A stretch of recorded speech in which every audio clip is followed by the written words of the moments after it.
Salut à toi, c'est Min. Hop. Tu sais très bien qu'à partir du précédent épisode, Mince c'est moi. Et c'est donc moi qui présente les vidéos. Toi t'es Mincemo, le second qui sert à rien. Moi je suis la pureté incarnée. Et toi l'obscurité qui pue la pollution. Ah bah vas-y, hein, tu m'enlèves une épine du pied à faire ces vidéos de merde à ma place. Oui bon bah l'épine tu peux te la renfoncer jusqu'à la gorge accompagnée de la Dragon Slayer de Guts. Parce qu'aujourd'hui dans ce 6ème Mince Manga on parle de Berserk. C'est parti pour ce Mince Manga épisode 6. Au lieu d'être Luc et ta petite saucisse, laisse-moi plutôt te conter le synopsis. Voilà ce qui se passe quand j'ai un nouveau micro. Bon, tu t'arrêtes là? Ça part un peu en couille pour de l'impro. Tiens, prends ça là. Ah putain ça fait mal. Bah c'est pas parce que t'as un nouveau micro que tu vas nous casser les oreilles comme ça, hein, je te préviens. Ouais mais t'étais pas obligé de me planter avec une épée de 2 mètres de long non plus. Ah les mangas, ces fameuses bandes dessinées japonaises qui sont sous un format de poche et qui se lisent en noir et blanc et de droite à gauche. J'adore les mangas, et ça tombe bien car on va parler d'un manga qui est au sommet de son art. Berserk est un manga seinen de son génie d'auteur, j'ai nommé Kentaro Miura. Les Miura. Le manga est prépublié depuis 1989 dans le magazine Young Animal et 38 tomes sont sortis à ce jour. En France c'est édité chez Glénat. Et là tu te dis que 38 tomes en presque 30 ans de publication, c'est pas beaucoup. En effet, le rythme de sortie de chaque tome est long car l'auteur précise qu'il porte un intérêt tout particulier aux soins des détails de ses dessins. D'ailleurs, le manga était en pause depuis ce printemps et vient de reprendre ce 22 décembre dernier. Oui enfin bon, Hunter x Hunter et ses 34 tomes en 20 ans de publication et ses dessins pas spécialement bons, c'est pas vraiment mieux. Je te conseille de ne pas toucher ce qui ne doit pas être touché, s'il te plaît.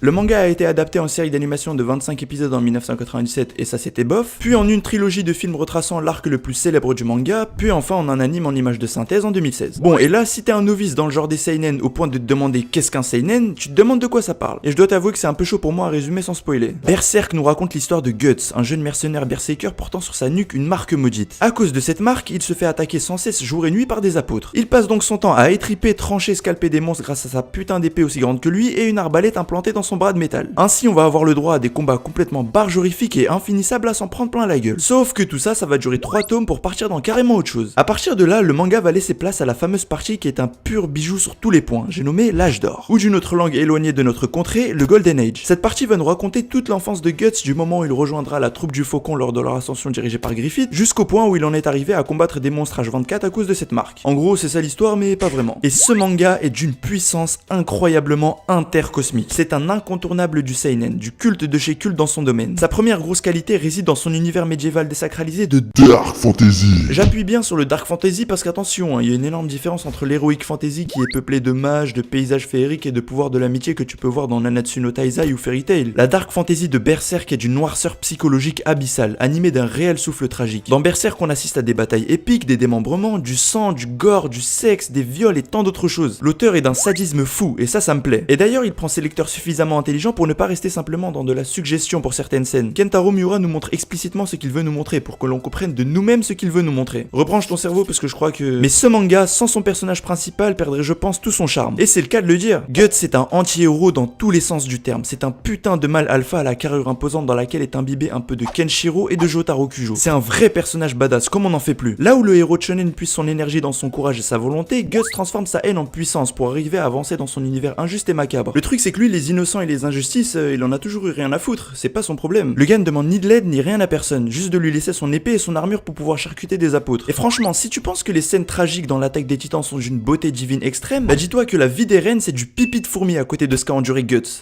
Pour commencer, je suis sorti de la chenèque à ma mère pendant qu'elle était pendue à un arbre. J'ai émis mon premier cri dans un bain de sang et de liquide amniotique. J'ai été enrôlé dans une bande de mercenaires par mon père adoptif. Puis je me suis fait violer par un des membres qui a été envoyé par lui pour 3 pièces d'or. Ensuite j'ai décapité mon père adoptif et j'ai trouvé une femme que j'ai réussi à aimer mais qui s'est faite violer et torturer psychologiquement sous mes yeux par mon meilleur ami. En fait j'ai changé d'avis, c'est plus les titans que je vais exterminer. Maintenant c'est... J'exterminerai tous les apôtres. Griffith, l'antagoniste principal du manga, est aussi un pilier de Berserk. Ce personnage est aussi fascinant qu'ambigu et d'une imprévisibilité aussi imprévisible que... la fin de cette phrase. Mais le problème c'est que je saurais même pas dire pourquoi j'aime autant ce personnage. Il est la définition même du proverbe croire en ses rêves, sauf que lui il est prêt à tout niquer pour l'atteindre. Guts représente les ténèbres tandis que Griffith la lumière. Ces deux personnages ont depuis leur rencontre une analogie, un rapport de ressemblance entre eux-mêmes. Le Golden Age révélera assez bien leur complémentarité mais affichera l'obstacle que chacun est pour l'autre. Tous les deux sont destinés à prendre deux chemins différents. Griffith est un esprit affûté qui calcule ses actions au millimètre tandis que Guts est un corps combattant qui agit à l'instinct mais non sans intelligence. violence. À partir du 13e tome, leur antagonisme se creusera de plus en plus, au-delà de l'opposition humain-divin qui les séparera désormais. Au fond, Guts ne sera plus que le guerrier noir en pleine croisade et Griffith le faucon blanc en pleine conquête. Voilà pour les deux personnages principaux. Sinon, d'autres personnages viennent aussi compléter cette fresque de noirceur qui, au niveau du scénario, reste dans la limite du très bon, même si rien d'extrêmement faramineux. Mais là où ça devient balèze, c'est comme je l'ai dit pendant tout le Golden Age, jusqu'à atteindre le climax de la fin de l'arc au 13e tome. La fameuse éclipse, qui est elle-même une accumulation, une arrivée au sommet d'une ère. Dans Berserk, il y a un peu un avant et un après éclipse. Même Guts changera beaucoup mentalement, je trouve. D'ailleurs, c'est con parce que j'ai dit que l'une des principales qualités de Berserk réside dans son univers de Dark Fantasy. Sauf qu'au final, le Golden Age, qui est le meilleur arc du manga, n'est pas de la Dark Fantasy. Ça tourne plus autour d'un récit de guerre avec des conflits géopolitiques. Enfin bon. Niveau production chez nous, occidentaux qu'on est, beaucoup font tout de suite le rapprochement avec la série Game of Thrones. Alors ok, il y a du gore, du sexe par-ci par-là, une réflexion sur l'exercice du pouvoir, et tout ça dans un univers fantastique médiéval. Mais bon, Berserk devrait avoir autant de popularité que cette série que tout le monde regarde parce que c'est à la mode et qui se repose sur son budget à foison. Et dans Berserk, je suis désolé de le dire, mais les scènes de cul, c'est pas juste pour te montrer du sexe à volonté comme dans Game of Thrones, ou encore pour te montrer cette fascination du corps féminin comme dans Fairy Tail ou dans n'importe quel ecchi hentai à la con. Le sexe dans Berserk joue un rôle prépondérant pour mieux explorer les facettes et les vices les plus sombres de l'être humain, et surtout pour nous montrer à travers des scènes de viol ou d'inceste à quel point l'ambiance est malsaine. Par exemple, quand Griffith se déchaîne dans la chute de la princesse Charlotte...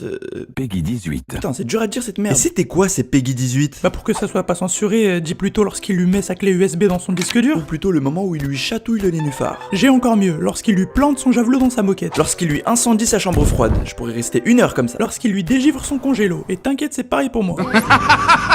Bref, quand Griffith pénètre la princesse Charlotte, c'est carrément pour qu'elle tombe amoureuse de lui plus rapidement et qu'il devienne membre de sa famille et dirige le pays. Ouais, c'est une manière un peu radicale de faire les choses, mais au moins il y a une raison. C'est pas juste tiens ta douce de 3 minutes pour calmer ton gland, n'est-ce pas? Et n'est-ce pas? Bon, pour Fairy Tail je peux comprendre, mais t'es conscient que t'es en train de critiquer Game of Thrones, l'une des séries les plus appréciées de tous les temps? Oui, et alors? Bande de petits moutons. Par contre, un truc qui m'énerve avec ce manga, c'est que malgré son public qui doit être assez âgé, on dirait qu'il est composé essentiellement de kikou qui font passer Berserk pour un manga tout simplement gore et violent. Et non, Berserk ce n'est pas juste des combats violemment gore, il y a une histoire, un propos derrière. Parce que moi aussi, si j'avais eu du mal à m'y mettre à l'époque, c'est parce que tout le monde vendait juste le côté bataille hardcore sans parler de ce qu'il y a derrière. Les thèmes qui sont énormément abordés dans Berserk sont par exemple la notion du bien et du mal, ou alors même une critique des extrémistes religieux. Ou bien pour certains, ils peuvent y voir tout simplement de la dark fantasy avec des batailles épiques. Mais bon, chacun y voit ce qu'il veut, c'est pas ça le problème. De toute façon, Berserk, qu'on le veuille ou non, est là pour rappeler avec force et violence qu'il y a et qu'il y aura toujours des guerres sanguinaires et des hommes corrompus par l'ambition, le pouvoir ou leur désir sexuel. Bref, au niveau des ventes, Berserk n'a pas vraiment une popularité extrême au Japon si on le compare à d'autres séries pour adultes telles que Jojo Bizarre Adventure ou Golgo 13. Mais tout ça c'est sûrement dû à la fréquence de sortie de cet homme ainsi qu'à son univers difficilement abordable. Pourtant, son intensité, ses thèmes abordés et son style visuel qui déboîte ont fait de ce dernier l'un des seinen les plus populaires de son époque, et surtout chez nous à l'étranger. Et bah tiens, justement, parlons-en de son soi-disant style visuel qui est...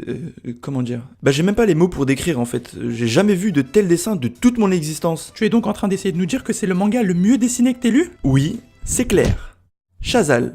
Claire Chazal. Ok. Il faut que tu te calmes car il n'y a qu'une escale. Faut du calme, J'aime les cases seulement pour berserker ses scans. scan c'est illégal. Oui, bon bah j'y peux rien si la pauvreté s'est introduite en moi, qu'est-ce que tu veux que j'y fasse? Les dessins de Berserk déchirent leur race de leur arrière-grand-mère, la sorcière raciste avec disgrâce. Et pourquoi il y a des bruits de déchirure maintenant? Pardon. Les dessins surpassent la perfection, c'est beau, ça déborde de vie, ou plutôt l'inverse, ça déborde de mort. Les textures, les ombrages, tout est absolument parfait que j'ai presque envie de toucher pour vérifier si ce n'est pas réel. Yes! C'est tellement du pur génie que même sans les dialogues on comprendrait l'histoire. Enfin non, quoique ça serait chelou une histoire sans dialogue. Regarde les gueules de Griffith, alors si en plus on lui enlève les dialogues, on croirait que c'est un pédophile recherchant sa proie. Ce manga c'est un peu comme si c'était un fusil à pompe et que ses dessins c'était les balles que tu te prends en pleine gueule. Bien sûr, les combats, ils sont juste monstrueux. À chaque fois que Guts dégaine sa Dragon Slayer, t'as l'impression de te la prendre dans la gueule. J'adore aussi le style employé pendant les combats pour nous donner l'impression que Guts est une bête enragée. Moi je trouve que ce manga est mal dessiné. Lol. Bah putain, Optique 2000 est fait pour toi alors. Et essentiellement pour toi. En tout cas pour moi c'est clair, c'est le manga, non, la BD la mieux dessinée que j'ai lue. Par contre je sais pas comment l'auteur peut aussi bien dessiner mais pourtant faire des couvertures de tomes aussi moches. Bref, en revanche niveau adaptation animée, Berserk n'a pas eu la chance qu'il devait avoir. Le récent animé de 2016 en CGI est vraiment trop laid et dénature complètement les scènes les plus cultes du manga. Mais bon, on n'est pas là pour tirer sur l'ambulance. Nous on est là simplement pour la réparer et la défendre.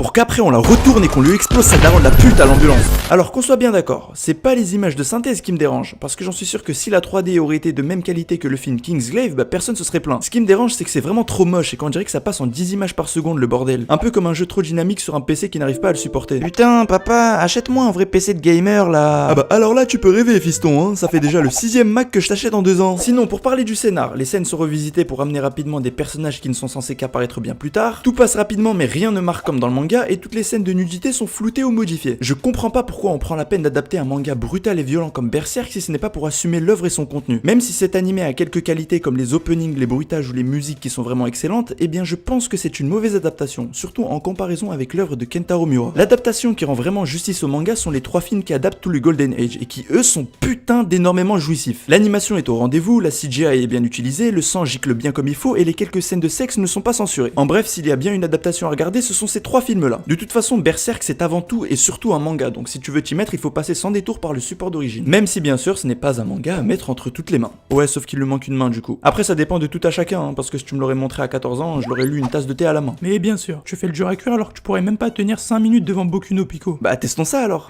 Oula. Mon dieu, c'est encore pire que Berserk.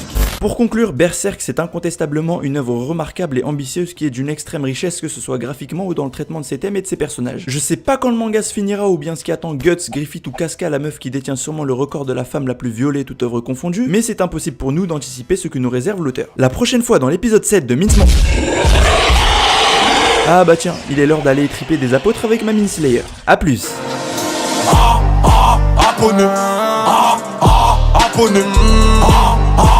Abonné.